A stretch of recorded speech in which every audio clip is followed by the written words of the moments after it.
Just to start off, I know a decent amount of people in the room, but the intersection of this meetup is startups and marketing. And so how many people do marketing work for clients? Like, how many of you are professional marketers?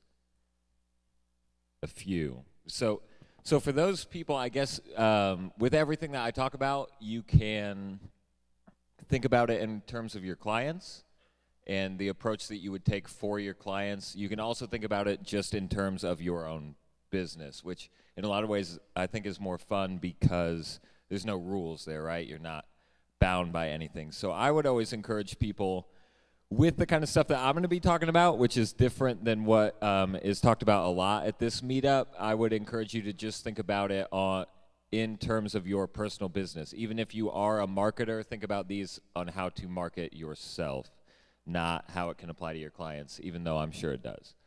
So I guess we will just get started. Feel free to jump in at any point. This is like a pretty intimate group. Most of us, I think, are familiar with the space here, so hopefully everyone feels comfortable.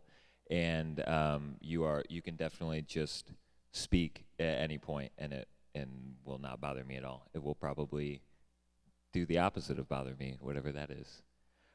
So my name is Graham Brown. There's my little Twitter thing if you want to tweet at all to me during the presentation. So let me give you a little background on me. I am a Anderson University graduate. I graduated with a degree in business management in 2010. While I was a student there, I had a few little weird startups. When I use the term startups, it's not what most people. I saw a lot of on the meetup page. I saw a lot of people saying, I'm a startup addict, or I love startups, or interested in startups. Which when I talk about startups, I'm just kind of literally talking about starting something up, and that's like about it. So like I started up a few bands, and I started up a pancake restaurant when I was a student. So I have a very base level kind of interpersonal approach to startups, not anything that would ever have a formal business plan or require investment or anything like that. That's kind of my approach to entrepreneurship, is the very core idea and just starting it up a little bit. So right after I got out of school, I decided that I wanted to start up my rap career, which just sounded like a fun thing to do. So I was living in Anderson, Indiana, and decided that I would start a rap group called Anderson's Most Wanted. And I knew that the music should never be recorded, which thank God it wasn't. So none of you can find it anywhere. None of you can really prove that this existed. So I knew that no one would ever hear the music except for at a live performance. So I decided all we have to do is make that one live performance so mind-blowingly strange and unexpected that the legend of this whole rap career can kind of live on from just one performance. So for like 6 months, I kind of hyped up this idea, just told all my friends, hey, I'm doing this thing called Anderson's Most Wanted. I'm going to be rapping, and we're going to only do one show, and it'll be in a basement, and you need to be there. So that was basically it. The music, like, honestly, I don't even remember the music. It was fairly irrelevant. It was just kind of enough to get by and enough to make this seem like a real concert. But we opened up a friend's basement and invited people over, and like it got just pretty packed and pretty crazy. It was exactly what you would imagine from like 50 people in a tiny little basement. We took awesome pictures, and that was really enough to make that show exist. The music was not the focus of the night. The experience was the focus of the night, and people just wanting to say that they were at this one show where Graham rapped in someone's basement, and people were standing on like bathtubs in the basement, and that was it. It put in my mind that you can do some pretty incredible things just by hyping them up.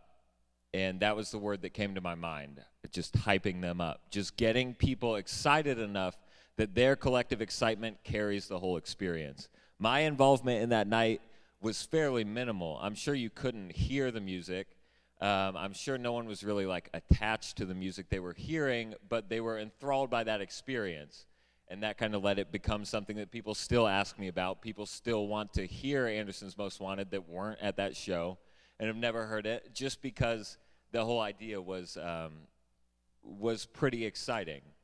So that got me thinking about how else you could kind of use that collective energy, and I just so happened I ordered 250 stickers that said Anderson's Most Wanted, and then when I was checking out, as I'm sure you all know, they were like, you can get another 250 for $9.99, and I was like, all right, I'll do it. So it was, the dimensions of the sticker were 4.25 by 2.75, so I looked at that, and I said, well, that's like flag dimensions. So what would make sense to put in a flag when the group's called Anderson's Most Wanted, and it was that. And it quickly, like once I printed it off, I quickly saw that this was the best thing that was going to come out of that whole 6-month lead up about my rap career was really just getting to this. So I decided to kind of continue that idea. Let's not try to figure out what this is, what this logo means. Let's just keep this hype going and tie it right in with that idea that, okay, only 60 people made it into the basement, but now we kind of have another thing that more people can latch onto. So the name United State of Indiana just kind of came really naturally. I don't know what else I would have called that. There may have been a better name, but that was the first one that came to mind, and it seemed to fit pretty applicably. So I printed 10 shirts on my bedroom floor, and those sold out real fast, which is not difficult to do. So I found a screen printer and printed like a real batch of shirts, which was probably 50 or 60, and did the normal things that a business student would do and got the domain name and some social media accounts and just gave some very vague imagery to accompany this idea that to this point had nothing attached to it. There's no mission here. There's no story other than what you imply and what could kind of be associated with it based on people who knew me. At this point, it was all people who still knew me, so you kind of knew the idea that would go behind it, that there's this united state. So I just put up really simple pictures, did a photo shoot outside my house in Anderson, would just put up things like this and say, working hard, and that doesn't... and, no, those are just mailers, and that you certainly don't need things to fill mailers to make mailers, but it definitely gives the idea, right? Just we're folding shirts. This starting to create this idea that there's a flag, and I still haven't explained it, but don't you kind of want to know what's going on here? Don't you kind of want to know why we did a photo shoot and why it's taking over my house and why it's starting to show up on people's cars and things? So we just did it that way. There was no marketing plan. There was certainly no paid advertising. There has been no paid advertising in my company up to this point. So it was just me posting it on my Facebook page, getting a few likes on Facebook, and letting it spread like that while I had another full-time job. This was not a part-time job or any type of job. This was just a few batches of shirts and seeing what it did. So over the next few months, I just started to kind of have those pictures that I had put out be reciprocated by other people. And this was the first picture I can remember. Well, this was the first picture of someone I didn't know wearing the shirt, which is a big moment. I think really for any business owner, that first time when you realize that your idea is beyond you. The idea is now spread to people who aren't in your circle. So pictures started posting up. There were still only 2 products. You would go to the website and it was just one product and you could pick the color, black or red. And it started popping up. So that's Freddie Gibbs. That's a rapper that I like a lot. That's a DJ. This is someone on the top of Mount Fuji wearing the shirt. And so now I was at the point where other people were doing that job of making it seem like there must be something interesting going on here. And there was something interesting going on, the fact that that in itself just existed. So we did that, and I can remember a conversation where I said, I haven't done anything with this company yet. It wasn't anything except hype at that point, and I was still hanging on to that word that I'd used with Anderson's Most Wanted. This is just surviving on hype. People are getting excited about a simple design, and then they want to tell people that they're excited, and that gets those people excited, and that's what carries it on. So all of that is my backstory and my lead up to the talk, which is hype is not a four-letter word, which would, just so there's no confusion, mean that it would be like a bad word or something you wouldn't want to say, because I think that, I just want to clarify that. I don't want you to be like, dude, that guy cannot count letters. So I just wanted to kind of, hype is definitely something that I think most people speak of in a negative sense, right? I mean, the thing that you hear most often is, don't believe the hype, right? That is the most common preface to the word hype. Don't believe the hype. You see a billboard that says world's best pie, and then you try the pie, and it's not that good. Someone asks you how the pie was, and you say, don't believe the hype. But I would argue that what you actually mean in that situation is don't believe the lies. Like that wasn't really hyped up. Someone just told you that was the world's best pie, or the people selling the pie told you that was the world's best pie, which they would obviously do. So I think there's a distinction there, that most of the time when we say don't believe the hype, we just mean don't believe the lies. We mean that someone was telling us incorrect information, someone was exaggerating, someone was lying, and that you shouldn't believe that because the product didn't deliver. So I thought, well, maybe the official definition of hype is better and can more support what I think is a cool word and could describe a lot of my business activities. So I looked up the word hype in the dictionary. This was the first definition: to intensify by ingenious or questionable claims, methods, or etc. So that is a bad definition. I'm going to mark that one as bad, right? Makes hype not a good thing. A swindle, deception, or trick, that one is really bad. Okay, so I'm striking out here. Like the dictionary is not working for me.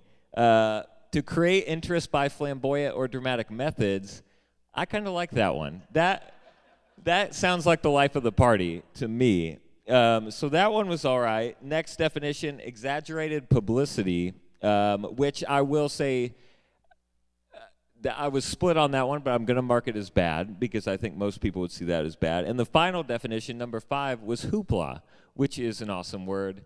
And I think synonymous with hype, but hoopla is not a 4-letter word, just was not as an engaging of a presentation title. But I do like hoopla just the same. So the reason that I wanted to speak here at all, I'm not an expert on anything in business necessarily. I'm younger than most people here, and I have less professional experience probably than most people here. The reason that I wanted to speak is because I think Indianapolis is at the center of a time where we know that we won't ever be the tech city. We won't ever be the blank city. We won't ever be the whatever city. But I think that we are really at a point where we can establish ourselves as a city that does good business. Not just business well, but that does good business, where you can enter this business community and not feel like you're going to be tricked, deceived, or swindled, where you can feel like you're not going to be interacting with people who are exaggerating or lying. So with all of that said, I just want to take back the word hype because I think it's a good word. And we can't, if we're not going to have any of those things be part of our business community, we might as well just get rid of the definition, keep the word, and do something else with it. So I'm going to keep using the word hype, but I'm going to tell you about what it means to me. To go back to the pie example, if they tell you it's the world's greatest pie and you try it and it's decent, then you say don't believe the lies. But if your mom and your brother and the two people you work with and the guy at Speakeasy and the guy on the street tell you that it's the world's greatest pie and you try the pie and it's decent, that's on you then. Like, you still have to believe that hype. Those are people that you trusted. Those are people who surround you who have that opinion about it. It has earned that from your community. So that really just that is legitimate hype. That is what I would call good hype. And then you kind of have to accept that. That hype worked. Okay, you didn't like the finished product, but the hype did what it was supposed to do. It engaged your community, made you more informed about the product, and got you to try it. So that's kind of the model of hype that I see. So I want to just outline a few quick ideas. I basically tried to retrofit my story of how United State of Indiana got here. It's my full-time job now. By the way, this is what I do. So I just kind of tried to retrofit it and see what are the things that I think were essential for my story, and the hype that I survived off of, the good hype, and then share those with you. They are certainly not written in stone. There's a flip side to everything I say. Everything I say, probably the opposite is also true, and that's all right. These are just like talking points, right? These are things to get you thinking.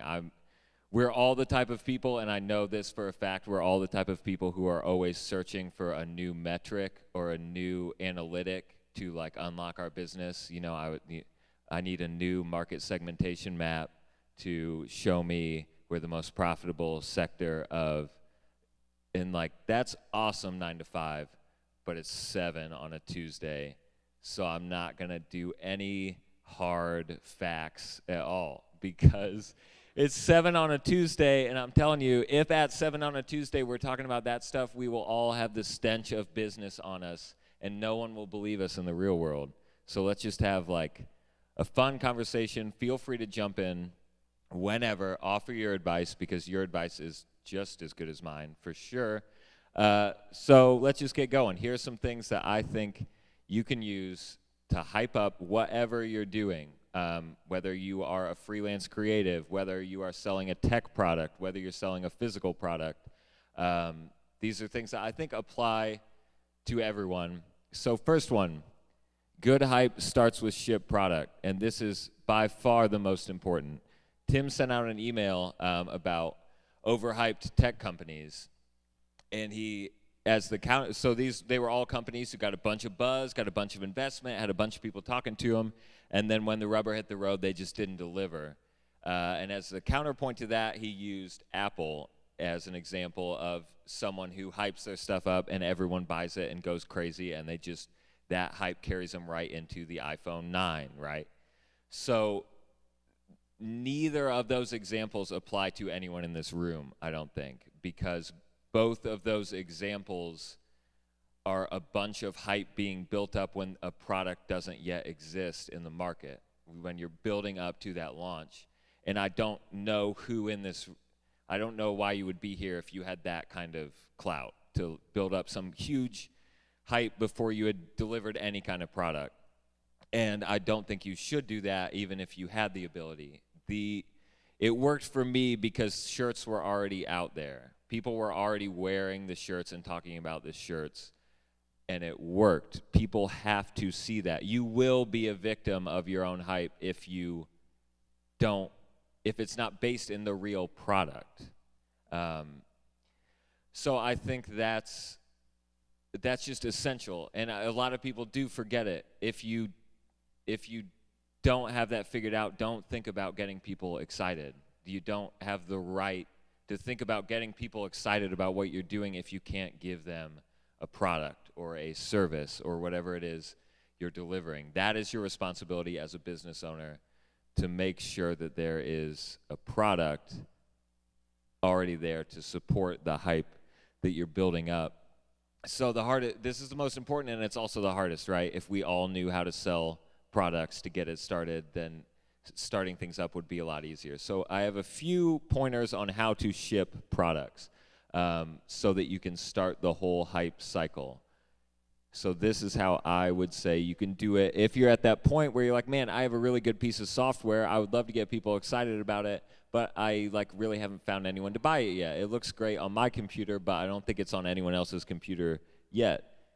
The first one, and this is a big picture. This is the biggest bullet point of the whole presentation. So if it seems overwhelming, it gets more practical from here.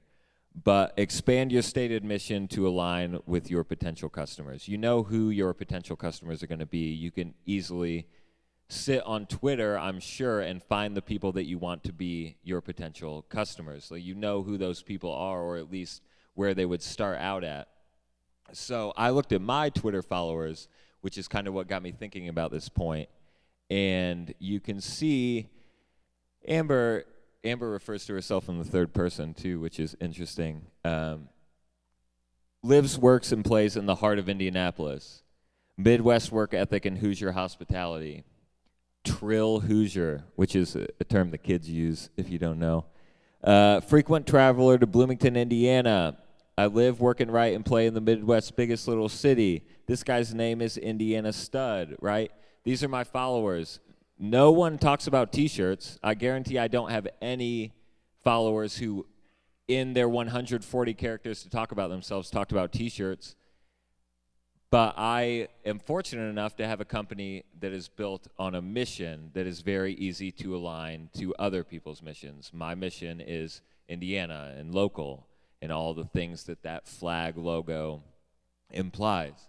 So not everyone can do that as easily or as graphically as I have done, but I would encourage you, if you're at the point where you say, I don't know how to push this box, I don't know how to get those first 5 sales or the next 5 clients, I would encourage you to remember that you can be an amazing writer and none of your clients have anything about amazing writing in their mission. None of your clients are concerned with amazing writing. They have a bigger mission. And when you can tie what you're doing in with what they're doing, it is a lot easier for them to pick it up. It's a lot easier for them to adopt that because then they're not hiring a writer. Then they're bringing someone into the mission who gets it. So I will tell you right now that being rooted in this place, from Speakeasy to Sobro to Broad Ripple to Indianapolis to Central Indiana to Indiana, and stop there.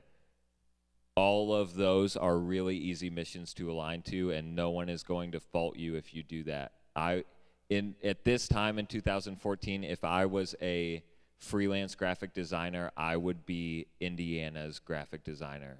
If I was a tech company that makes automation solutions for the medical industry, I would be Hoosier Automation. It is something that is very tangible as the mission of the people in this space. That's just something that I've been witness to. So if you're wondering, how do I expand my mission to meet that of my customers? Try a local approach. If you're into that, don't fake it. But if that's something that's important to you, that's the idea. Those are the things that go beyond your business and beyond their business to share where the Venn diagram meets. And so that's that thought. That's a big thing. You're not going to do that tonight. You're not going to figure that out, how to expand your company's mission. But if you can't get products off the shelf, this is what I would say. If I was just selling T-shirts with just designs on them, I would be lost in a sea of other T-shirts. Next, this stands for friends, family, family of friends, friends of family, family of family, and friends of friends. And this is the easiest way to start shipping products. Social media is your friend, and your personal social media page as an entrepreneur or a startup is your friend.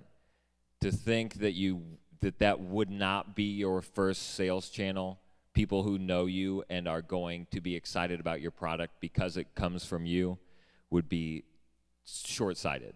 That will be where the first people who are excited about your product starts. So I encourage you to Explore that as a market segment. The whatever the 10 Fs. That's the first market segment to really dive into. And if you don't know them and don't have a one-person connection to them, it's a different market segment. I'm talking about people you know directly, not like, oh, I heard Tina's wife's brother could get me a meeting with it. No, you're into a different world then. I'm talking about find people who will use and get excited about your product because they're excited about you, and actually have them use it. So there's 2 ways. Last way, give it away. I started selling shirts for $10 with free shipping.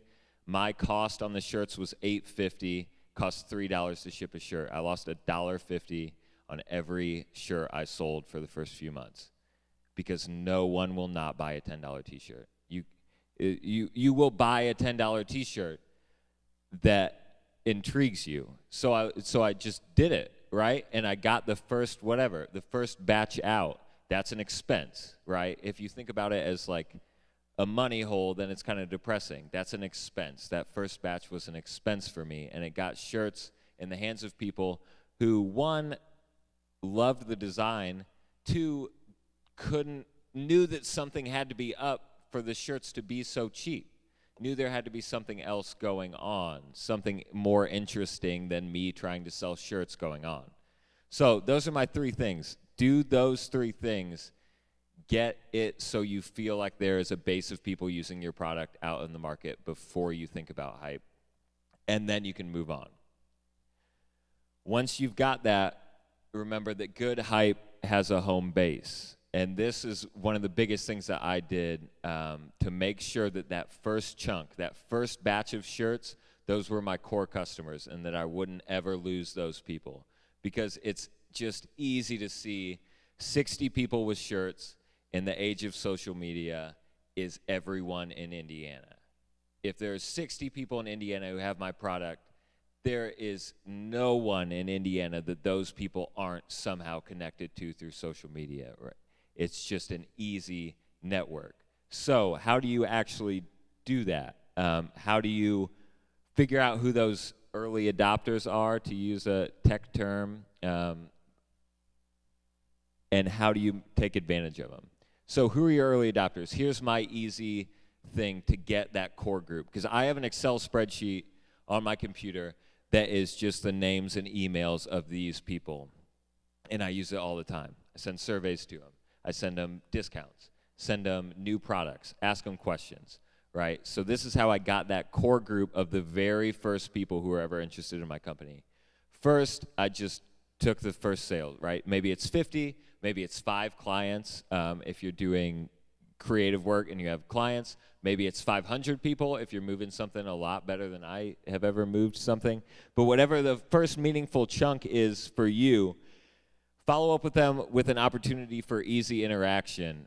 What I do with this, send people an email that says, how likely are you to recommend United State of Indiana to a friend? And there's just the numbers 1 through 7 in the email. Each one of those numbers is a link to a different landing page. The ones say things that get me in contact with them quickly. Hey, what went wrong? Let us know. We would love to exchange or refund your order. The 7s, give them a discount code and a pre-made tweet or whatever. But that's it.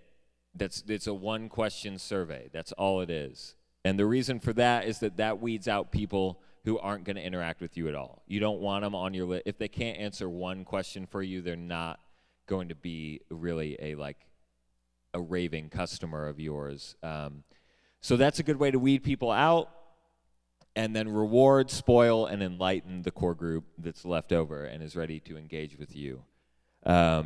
So let me make a point. If you can't afford to make everything right for this first group, you need more money or you need to stop. If you don't have the money built up to make it a 100% good experience for the first people that you know really matter, then you're on the wrong track. If the first 50 people would have had crooked prints, which they did, let me explain that. Hearing that come out of my mouth, there were problems with our first shirts, and I refunded everything completely and sent them another one, right? Because it was an expense. that I was prepared for. So if you don't have the money to make it right for everyone, you either need more money or you need to kind of get on a different track. Find a core group at the beginning. This is where your hype starts, and make everything perfect for them. So the practical part, how do you do that? Use the 3-step process that I just outlined to get trusted early adopters. Reward, this refers to every time they order again, make it a better experience for them. I'm a big believer in that. And I just had the awesome timing that my 19th customer of all time, which was March 25th, 2011, ordered a shirt from me again today. So, like, you can believe, and this is maybe her 6th or 7th order throughout, and I just know her name now. So you can believe that her package is going to be insane, right? When you've ordered from me 6 or 7 times in the past few years, like, you've given a substantial amount of your 25-year-old income to T-shirts that I've made. So the package we send you is going to be insane. We'll put every free thing that we have in our office, every matchbook, every sticker that we can, because it's still that core group that's living on. And I can only imagine how many times that person has posted on social media and how much of my base has come from that person who is number 19. Spoil them. I send that core group free things all the time.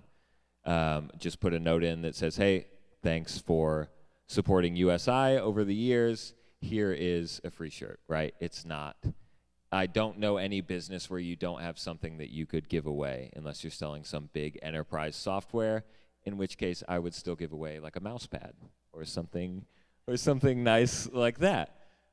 Spoil people. It blows my mind that this is not a part of business. Give things away to your customers. They have a million options every day of where to spend their money. If they can do it multiple times with you, you deserve to give them a little kickback. And then enlighten, bring people into your conversation. So with that core group, when I want to find a retailer in Bloomington, I go to that Excel spreadsheet, find people in Bloomington, tweet at them, hey, where would you want to buy USI stuff in Bloomington, right? Bring them into the conversation. Everyone loves that. Everyone feels a little empowered by that. So that's how you build a core group, and I think this is where hype all starts. The good hype all starts with a core group. If you're just shipping out products and losing track of them when you're just starting up, you're going to lose track of the personality of your company. These people are your personality. These people are the people that are seen using your products and telling their friends about their products. So you have to make sure you understand them and that they feel in contact with you. So, yes?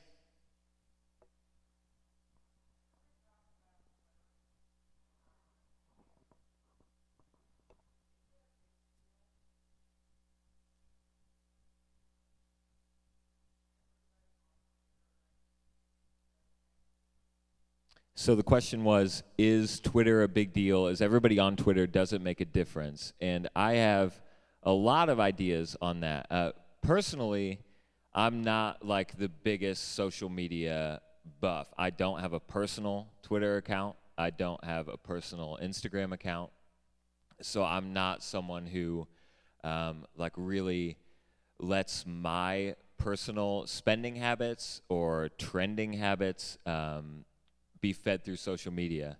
With that said, I would say without social media, I would have sold the first shirt to my mom, and like I don't know where else it would have come from. It's the way people speak in my business, right? In B2C, business to consumer businesses, where it's the kind of purchase that someone can pull their wallet out and make.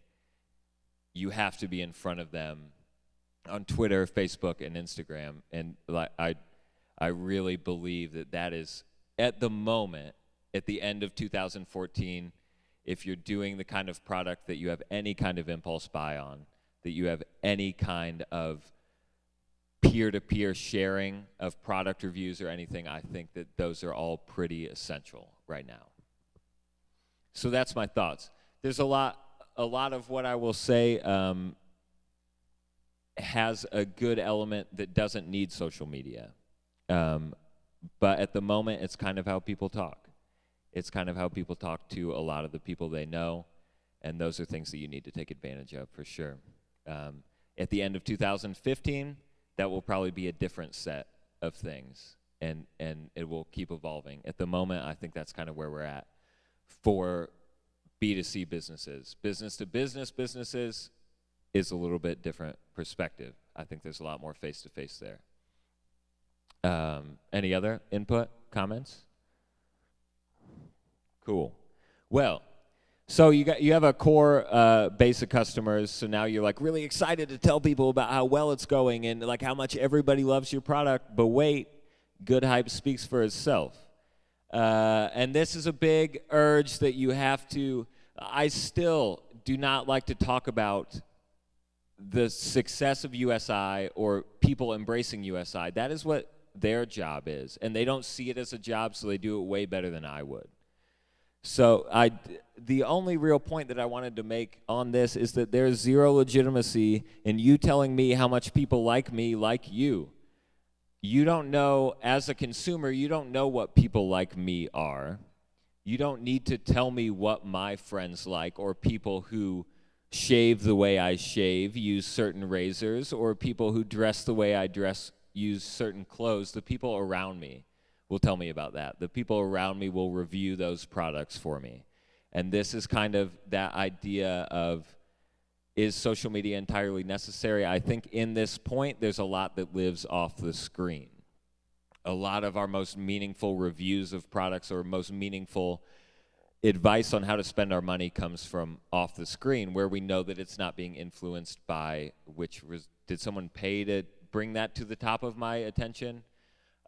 So with that, so resist the urge to be, to when you see the hype forming, to start trying to tell the story yourself. You're not telling your story. You're joining in on other people's stories, and they're already telling those.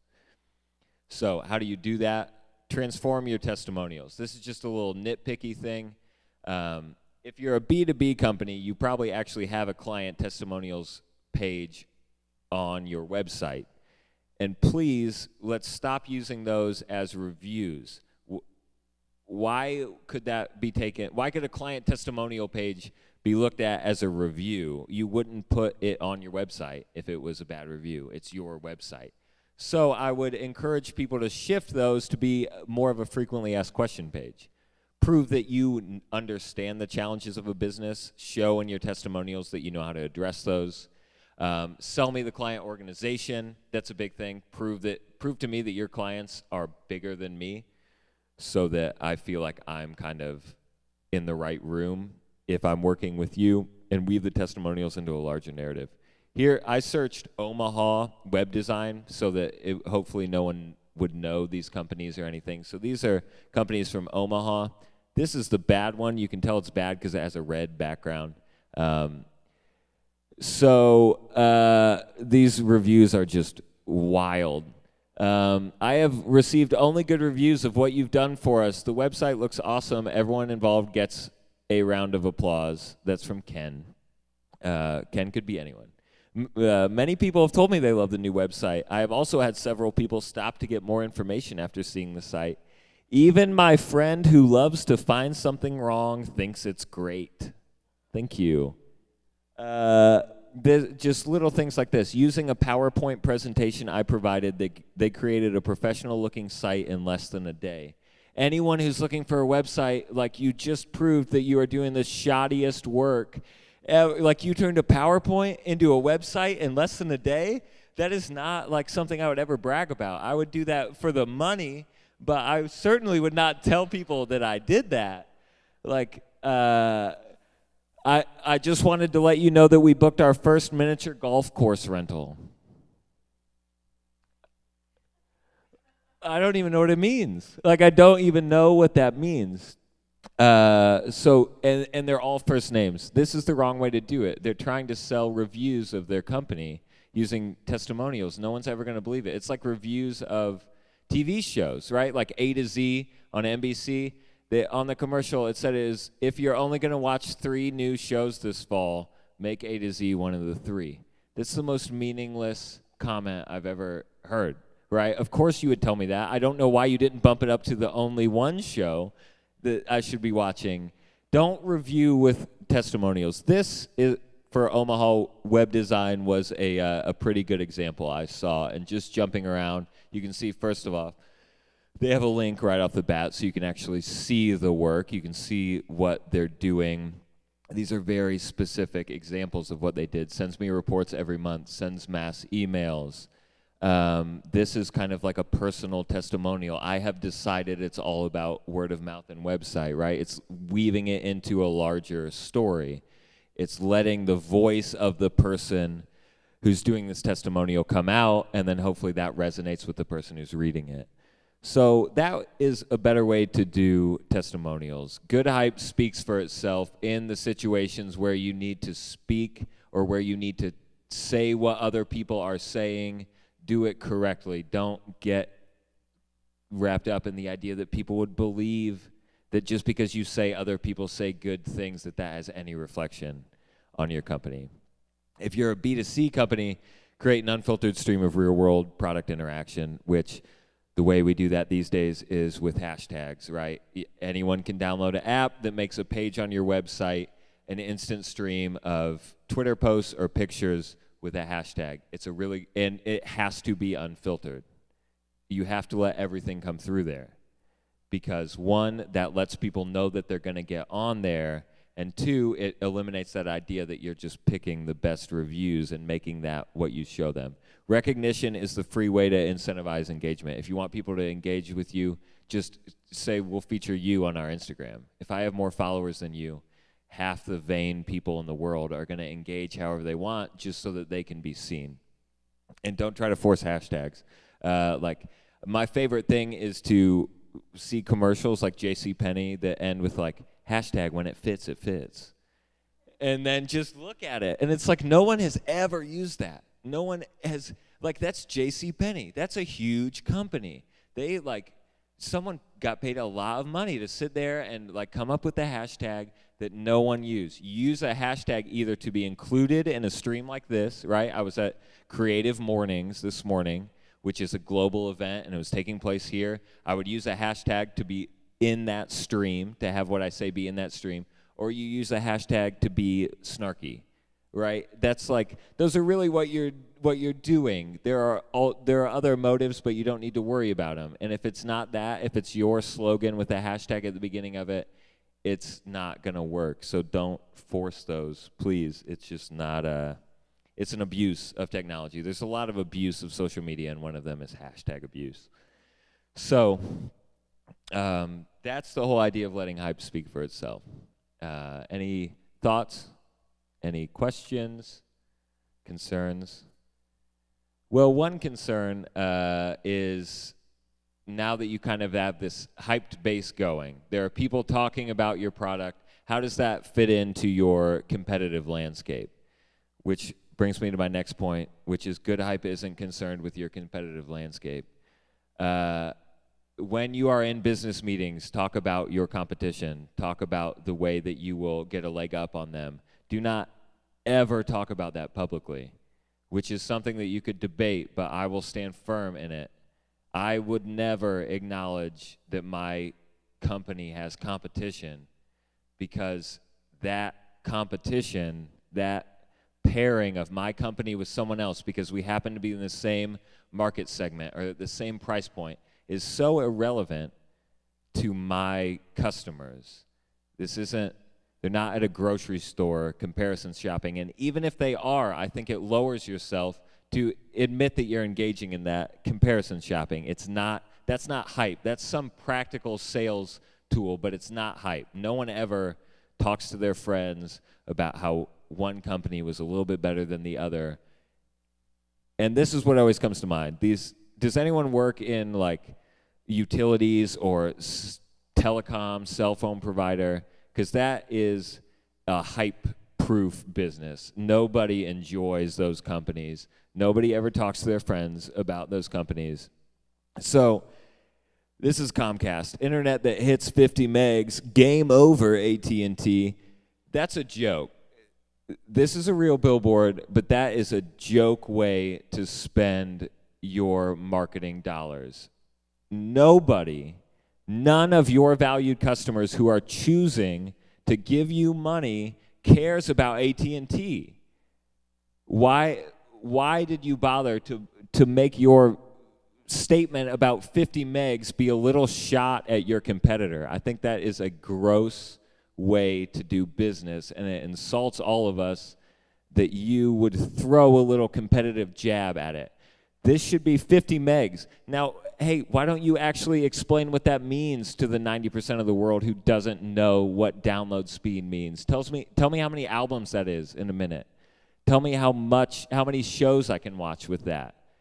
This is a bad way. This is what I'm most passionate about in the sense of bad hype and bad business and wanting to keep this out of Indianapolis, because I think this is disgusting. Consumers are not in a competitive business world. Consumers are choosing to give a few people their money. If you want them to give you their money, talk about their story, not this story that you talk about in your room about how you need to beat AT&T and how you just got them. Game over, AT&T. I'm just not a fan of it. And I don't know anyone who would ever really get excited about Comcast being 10 megs faster than AT&T. Yes? Aren't some of the most beloved commercials in the past 10 years Apple comparison ads, though? And generally the rule has always been, at least in general traditional advertising, it's like, if you're number one, you never talk about your competition. If you're number two, go ahead, right? So that's a normal heuristic, but. Definitely. So yeah, he brought up the I'm a Mac, I'm a PC ads, which everybody did love. And those were great ads, and I think Apple can be the exception to the rule, and a lot of times I'm still not into it. I still don't think that's. I use a PC, and it's like, which already now everyone's like, oh, we don't need to listen to that guy. Yeah, I use a PC, and honestly, I'm not into it. Those commercials were engaging because they were executed so well, but the idea that you still built that whole campaign around putting something else down. No one that I know talks about PCs. No one that I know needs sold on the fact that an Apple is cooler than a PC. So I think it's a lot of wasted effort. Those type of comparisons between products don't need to be brought out into your message. Speak a story that really means something to me. The fact that you're cooler than another computer, it doesn't really strike me as that interesting of it. So I'm sure that there's a sales motive there, but there's not a hype motive, and that's what I'm talking about. So along the lines of the competitive landscape, here is what I would recommend. Crash the party. So use some smart link analysis and link monitoring to get in their spotlight without ever mentioning them. So here are some like actual practical tools, just when you thought there would be nothing very practical. Is anyone familiar with Open Site Explorer, that site? No one. One person, thank you. So here's the idea, and this is an extremely valuable tool for considering your competition, but doing it on the back end and not having people see really the competitive environment that you're in. Matt, what is one of your competitors, or who's someone who's in a similar, and what's their URL? So the idea here is that this site is just a database of all the inbound links to any URL. So you can just go here, type in the URL of one of your competitors. You can certainly do it for your own URL too. Baby Rabies is the first one, which I can't really speak to. I don't know. So the idea is that these are all the sites that are linking to Matt's competitor. So we see onlinefashionmarketing.com is linking to his competitor. You look at this list and go through it and find out why those people aren't also linking to you, right? Maybe Passion Fruit Ads has sponsored a blog post on this site. Maybe they were included on a list of 15 cool startups. Maybe they were whatever. Find that and then jump in there. So find who's talking about your competition and just jump yourself right in, right? I do this for t-shirt companies, and I find 25 coolest typographic tees of 2014. Boom, get me in there. I'll make a typographic tee if I have to get in where you're talking about the other people who are doing well, but I will never tell you that that's what I'm doing. I'll never say, oh, this tee is better than that one. No, I just want to be where you're talking about it because I think I can contribute to that story. So that's Open Site Explorer. It's a really useful tool. Sorry, Matt, it doesn't look like your competition's really like hitting any homers. So, and the second one is Talkwalker Alerts, which is basically the same thing as Google Alerts if you've ever used that. This is what I do. These are the other t-shirt companies in Indianapolis. Hazen Taylor, Sunday Afternoon Housewife, Brick Shirt House. Anytime that those URLs appear on the internet, I get an email. So that if you're talking about a t-shirt company in Indianapolis, I know about it, and I will contact you shortly after to make sure you know about my company. It's a quick way to stay on top of what's happening with the buzz about your competition and make sure that you're included in the conversation. So that's really all I worry about with the competition. And then I collaborate with the rest of them. That's my strategy. And it works pretty well. If you're in Indianapolis and you consider another design shop in Indianapolis your competition, I bet you could do like a really awesome project together, both make money and both take advantage of each other's audiences. That's kind of the idea of doing good business that I'm into, being just way more about collaboration than competition. Final thing, in a transparent world, good hype is opaque. Everyone is in serious danger of killing any sort of rock star status you have left with social media. I heard an interview with the singer Nick Cave a few weeks ago, and he said that he didn't understand why celebrities would tweet and try to seem like normal people because celebrities are not anything like normal people. And I think that you run the risk if you share so much, if you get involved in this kind of whirlwind of social media. Going back to that question, is it necessary? I think it seems overly necessary, and that you can kill a lot of the interesting things about your company. I do not want people to know what my day-to-day running of USI looks like. I don't want people to know the inner workings of the company. I want you to think that it is some otherworldly force creating the coolest t-shirts, shipping them out all over the world. No one understands how one guy could be doing it. And that's all I want you to know. I want you to see the rock star status of that. It's like Led Zeppelin versus Kanye West, right? Who were both huge stars of their time, but it was a very different time. So when people would see Led Zeppelin coming out of a hotel, right? That might be the only pictures you saw of Led Zeppelin for a month, them walking from the hotel to their limo. And it kind of creates this, you don't even know, are they human? Like they're the biggest thing in the world, but I know nothing about them. And then contrast that with Kanye West, who is in his own way the biggest thing in the world, but has the opportunity to speak all the time and has the opportunity to be heard all the time. And you slowly knock yourself back down to a dumb human like the rest of us. And I think there's something to be said there. There's obviously a balance. I understand that everyone's work is pretty wrapped up in social media at this point. We all understand the value of sharing things with an audience over the internet.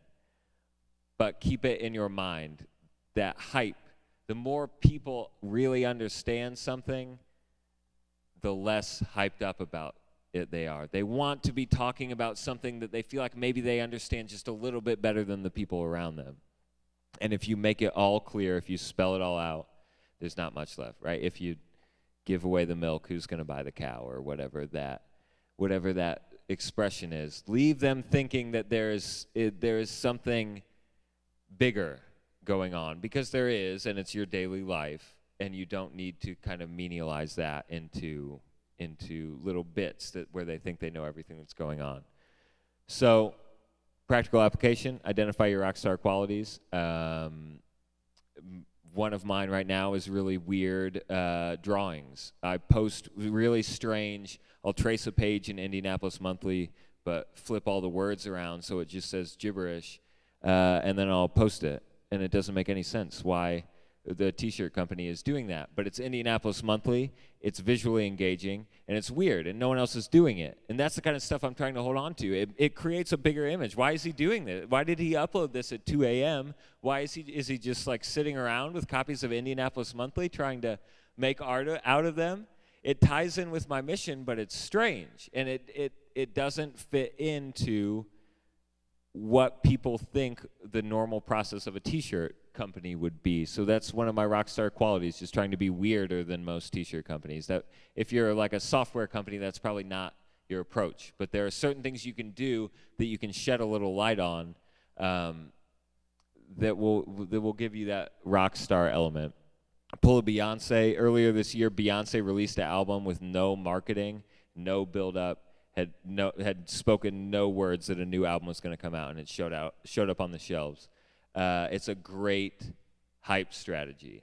It's a wonderful strategy to make your new killer app, your new awesome design, your new client that you just landed, just say nothing about it until it's completely done, and then show it to people. And the only part of the process they saw was the finished product, and it can blow their minds because you didn't reveal the mistakes along the way. You let that one go until the very end.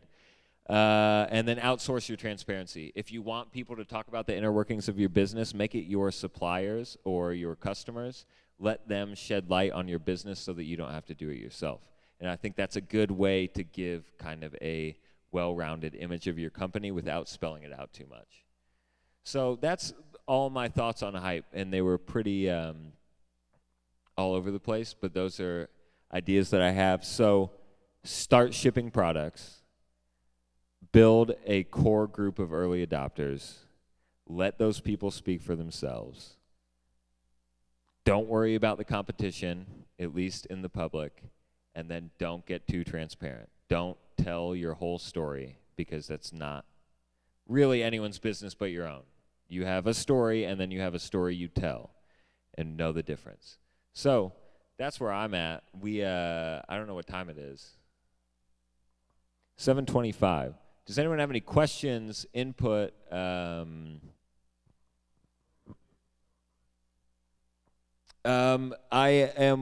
we're working on things like area code designs to target people around the state a little more. And then I'm really trying to get into weird stuff. I just put out a shirt that has like a Saturn planet inside Indiana. And there's no explanation for it. Because my core products are set, and I don't believe that I've maximized the potential of a shirt that has a flag on it and the shirt that says "This is home" on it, the very simple designs. I don't think that I've reached anywhere near the revenue potential of the basic designs. So I'm just trying to do weird stuff that gets people talking, right? Yeah. I mean, so as long as it has Indiana on it, it's kind of fair game for me. And I'm just trying to keep that hype machine rolling. No one has bought the space shirt. It's sold 0. But I printed a whole batch of them just so there would be a real picture of it. And you would say, these guys are turning out designs I've never even heard of, right? Like, where did that shirt even come from? And it gets likes on Instagram. It gets retweets on Twitter. It lets people weave that into whatever story they're talking about. Whatever connection you have to space. If there are 1,000 of you Hoosiers who like space, I will print a batch of shirts that no one buys so that you 1,000 Hoosiers think this is the coolest thing you could talk about. Indiana and space, that's the coolest thing I've ever seen. And I think that's where I'm at. The core product is set, and I think for most people in the room, your core product is probably set. You know what's going to be making you money. Now, just get out there, And it shows people that you work, which is another thing. And that's a big part of not being too transparent. If you're too transparent, you might reveal that you don't work as hard as people think you do. And I don't think there's anything to communicate more than we are working hard. We are not. It's a little bit of content marketing is a huge thing right now, obviously, and there's a ton of value in it. The idea that we'll have a company blog and we'll write content that engages you and brings you into our website so that you learn about our services. There's immense value in that. The flip side of the coin is that why is someone at your company writing these blogs all the time? I think there's also value in saying we did not have a blog to attract you to our website, and maybe we haven't looked at our website in a week or two because we were all working for our customers or for our clients.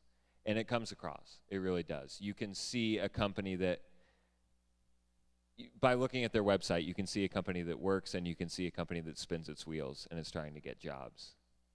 I think it's pretty clear. So that's a long way to answer your question about my new designs. I'm trying to think if I've had any really weird designs come to mind. I'll think about that. Denver?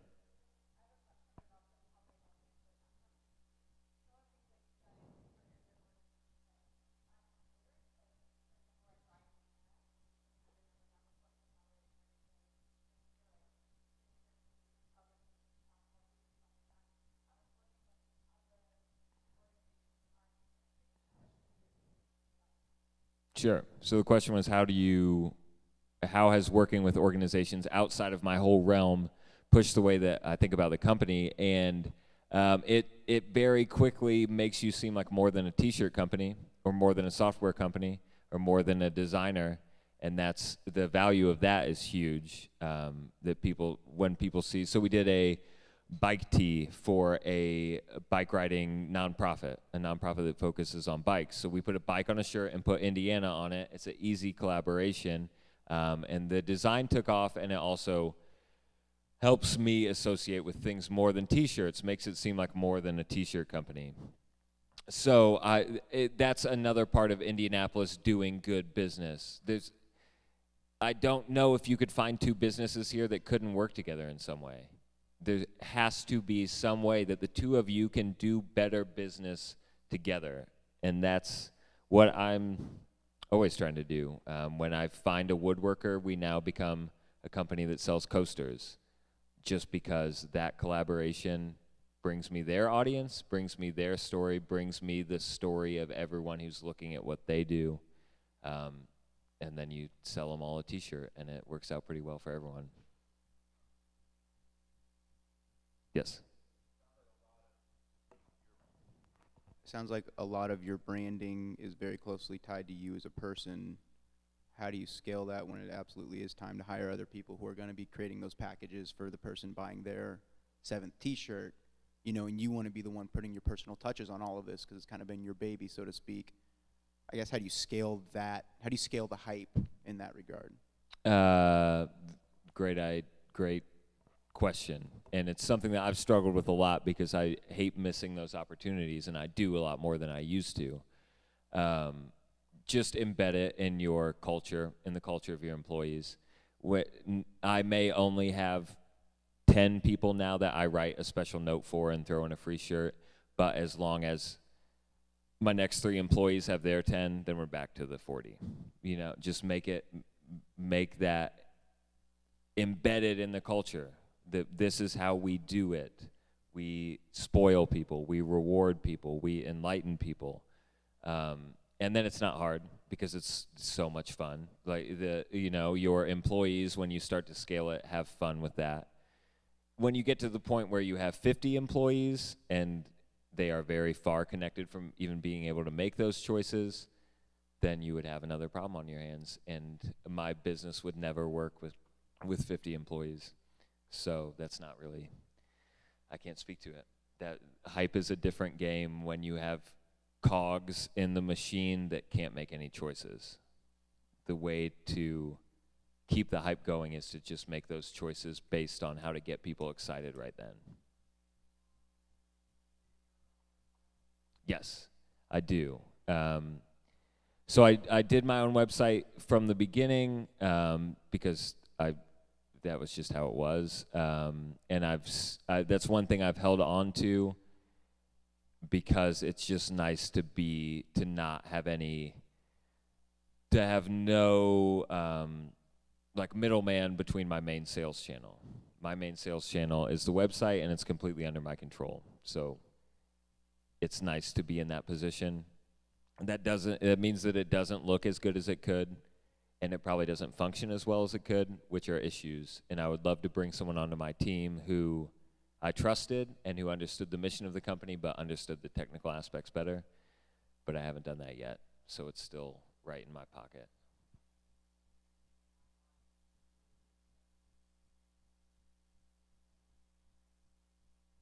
What will? Oh, for sure. I will. Something that didn't make it into the presentation. You cannot build hype if your website looks terrible, right? We all know the experience of if you go to a website and it looks terrible, you just can't trust the company. You can't trust them that they would ever do something good for you if they can't make the website look good. So I would encourage anybody, if you're not confident, if you're not just 100% confident about your website or 90% confident, take action immediately, because you can only get so far. Someone's going to go to your website, and you're going to just cut off the excitement when they see that it doesn't look good.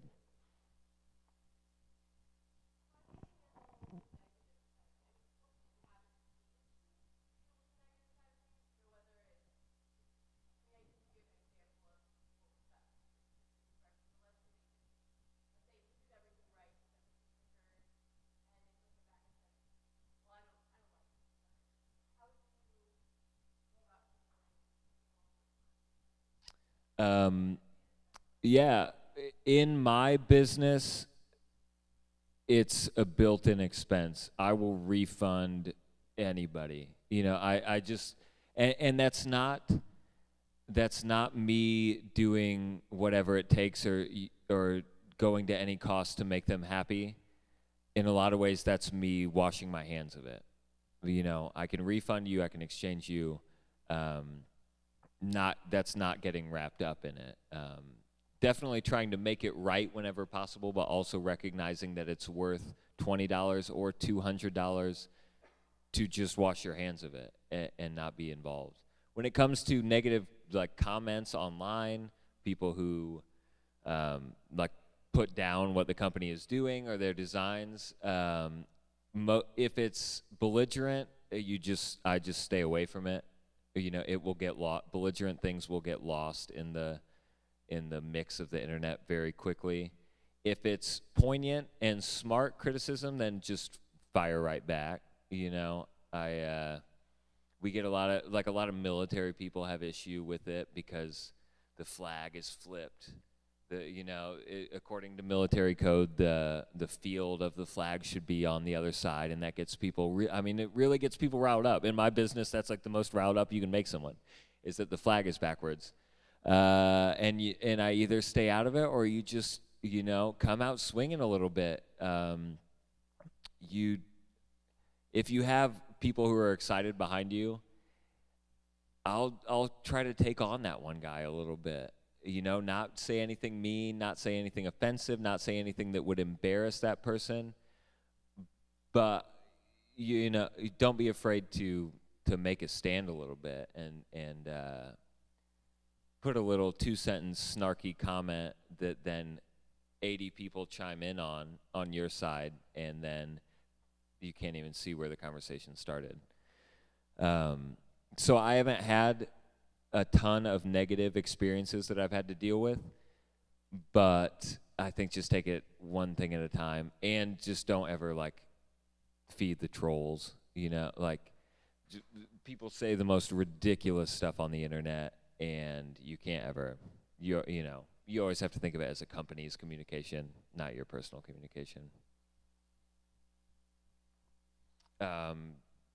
Yes, do you want to do that? We can. Doesn't. Sure. Well, I just picked 3 things of our do it bullet points that I thought were most applicable. this is a big picture one. If you're having problems shipping products, I would encourage you to do this. Expand your stated mission. Think about a meaningful way to do that. If you're having problems engaging with customers, I would encourage you to do this. To build your list of early adopters and then reward, spoil, and enlighten them. And if you're having problems getting new customers after you're established, I would encourage you to do that. Transform the way that you tell people telling your story. So those are pretty simple. We're going to work on that. I feel like we've gone long enough, probably. Are there any additional questions?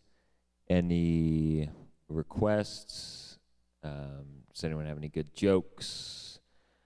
Thanks to everyone for coming out. I know it's 7:30 on a Tuesday, and there are lots of other places to be. So I definitely appreciate you listening to me and letting just the Indianapolis business community be a little more friendly, right? There are a lot of tech meetups, and I don't mean technology, I mean technical, a lot of fine point meetups where very specific things are discussed and you implement them. I think Indianapolis would be great as a city that meets up to just talk about what we all do all day and help each other get through it. So thank you for letting me do that. Hopefully it has helped a little bit. Let's give it up for Graham.